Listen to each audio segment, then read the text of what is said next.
Guys, watch this video until end. It's a very special video, बहुत खास होने वाली है वीडियो, जिसमें मैं अपना थोड़ा पर्सनल एक्सपीरियंस आपको बताना चाहता हूँ. For 18 years, guys, I have been in Australia and I was never charged for anything that I did wrong. But a couple of days ago, I got myself in a situation that I never intended to be in, and it was considered a breach of a law.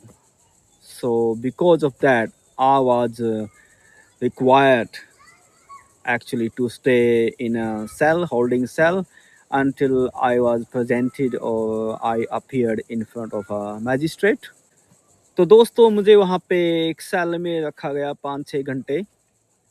एक या कई cell में रखा गया, मैं आपको बताऊंगा. तो मैं 5-6 घंटे मतलब वहाँ पे था, और वहाँ पे बहुत सी सेल्स थी जिनके अंदर बहुत से लोग थे अलग अलग सेल्स में. वहाँ पे एक लेडी थी जो कि बहुत ज़ोर ज़ोर से चिल्ला रही थी, बातें कर रही थी वो अपने आप से ही ऊंची आवाज़ में. और उसकी वजह से जो एक और मतलब इनमेट था वहीं एक डिफरेंट सेल में, he was getting affected very badly with that noise, the way she was talking loud. तो वो बहुत परेशान हो गया था, और वो मतलब he was crying very deeply. और साथ में वो दीवार को भी ऐसे पट-पट मार रहा था कि someone please try to get her calm down, it's affecting me, और please change my cell, या तो मेरी सेल बदल दो, या इसको चुप कराओ प्लीज़. और he was crying and थम थम थम थम उसको दीवार को पीट रहा था. तो ये जब सब नॉइज़ हो रहा था, जो बाकी लोग थे वहाँ बंद थे उन सेल्स में, वो भी अफेक्टेड होने लगे फिर. तो वो भी सभी मतलब वहाँ पे दीवार पीट रहे थे कि what's going on, what's going on, what's happening.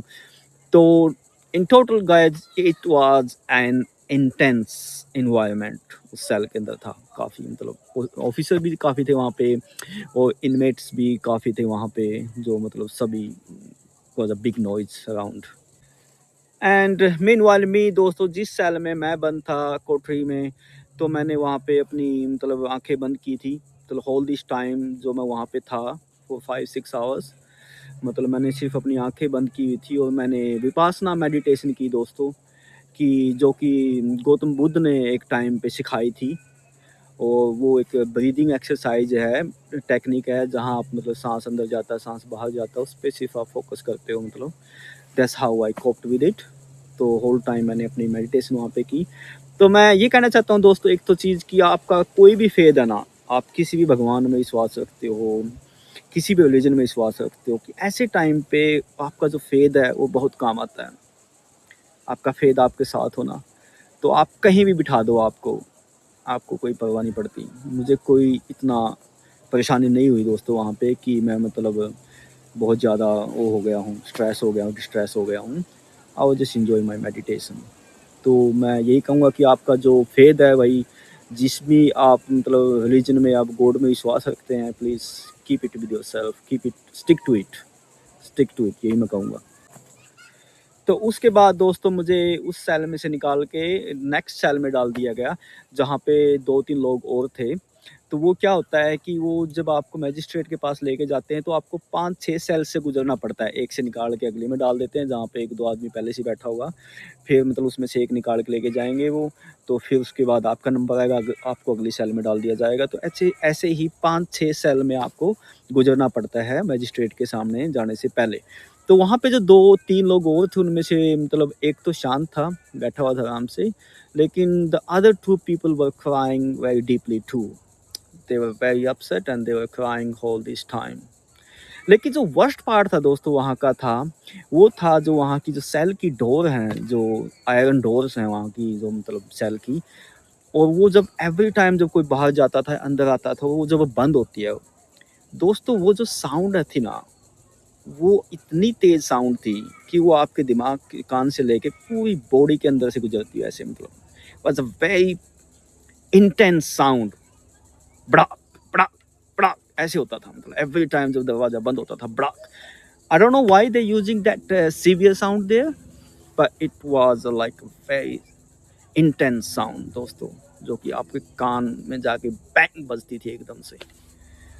तो एनीवे दोस्तों, उसके बाद मेरा नंबर भी आया, मतलब मुझे भी I was presented in front of magistrate. I was little emotional दो, लेकिन मैंने वो एक्सेप्ट किया कि जी आई एम गिल्टी। तो उन्होंने मुझे $440 का $60 का फ़ाइन भी दिया। तो उसके बाद I was trying to express myself though there. तो उसके बाद I was told to go home, लेकिन going through that situation, the whole this you know situation was too intense for me in a way, like कि ये क्या हो गया मेरे साथ एकदम से। तो मैं बाहर वहाँ पे मैजिस्ट्रेट कोर्ट के बाहर वहाँ पे 2-3 घंटे मैं बैठ गया था वहीं पे सामने बिल्कुल, और 2-3 घंटे बैठा रहा वहाँ पे मैंने ध्यान किया थोड़ा, मेडिटेशन की। तो फिर उसके बाद काफ़ी जो ऑफिसर थे वहाँ पे, जो लोग मतलब काम करते थे वो भी, और 1-2 क्रिश्चियन जो लोग थे वहाँ पे, वो मतलब लेडी और एक जेंटलमैन वहाँ पे आए, मतलब उन्होंने पूछा व्हाट्स हैपनिंग, तो मैंने उनको अपनी सिचुएशन बताई। तो दे वर वेरी हेल्पफुल गाइड्स। और मैं एक बात कहूँगा दोस्तों कि हम इंडियन, चाहे कुछ भी हो हमारे मतभेद, कितने भी डिफरेंसेस हो हमारे, ऐसी सिचुएशन जब होती है ना तो हमारे इंडियन भाई बहुत हेल्प करते हैं दोस्तों, क्योंकि वहाँ पे काफ़ी इंडियंस ऑफिसर बाहर आए। उन्होंने मुझे अलग अलग मतलब 3-4 अलग अलग बंदों ने मुझे बताया कि भाई जो लीगल टर्म्स है, you have to follow legal terms, जो भी आपकी सिचुएशन है आप, you have to go according to the law, according to the system. और उन्होंने मुझे ऑप्शंस भी बताए कि आपके पास अब ये ऑप्शंस है, आप ये कीजिए, आपका सब कुछ ठीक होगा। और उन्होंने मुझे बहुत सपोर्ट दिया, सहारा दिया कि भाई कोई बात नहीं आप, उन्होंने मुझे पानी भी ला के दिया वहाँ पे कि आप पानी पीजिए भाई, मतलब और कुछ हम हेल्प कर सकते हो तो I was very deeply impressed the help I got guys there, especially from our Indian community, and there were some फौजीज too, definitely they came too, उन्होंने मुझे बहुत मतलब हेल्प की, मतलब उन्होंने मुझे एक्सप्लेन किया मतलब ये लीगल टर्म्स, क्योंकि मेरे लिए सब कुछ न्यू था, first time guys I was in that kind of situation, तो मुझे कुछ नहीं पता था, लेकिन उन्होंने बहुत कुछ एक्सप्लेन किया। Now I know, and definitely one Tuesday को जब कोर्ट खुलेगा तो मैं वहाँ पे जाऊँगा फिर से और चैलेंज करूँगा सिचुएशन को जिसमें मैं था। तो ये मैं आपको बताना चाहता था दोस्तों कि ऐसी सिचुएशन में अगर कोई भाई पड़ जाए, जैसे अपना खासकर जो इंडियन भाई है जिसको पता नहीं हो मतलब लीगल टर्म्स का, लीगल सिचुएशन का, तो स्टे स्ट्रॉन्ग गाइज, और अपने फेथ से जुड़े रहिए प्लीज़। वहाँ सेल्स का एटमॉस्फेयर एनवायरनमेंट बहुत ही इंटेंस होता है, और बहुत से लोगों के लिए जैसे मैंने बताया था, there were people actually crying and shouting and stuff very badly. और उसके बाद वो जो सेल की जो डोर की आवाज़ मैंने बताई कि दोस्तों, वो तो अभी मेरे कान में गूंज रही है। तो ये चीज़ें आपके साथ हो सकती है, किसी के साथ भी हो सकती है। स्टे स्ट्रॉन्ग एंड पेशेंस दिखाइए अपना, और अपने फेथ से जुड़े रहिए दोस्तों, यही कहना चाहूँगा। Have a good day, bye.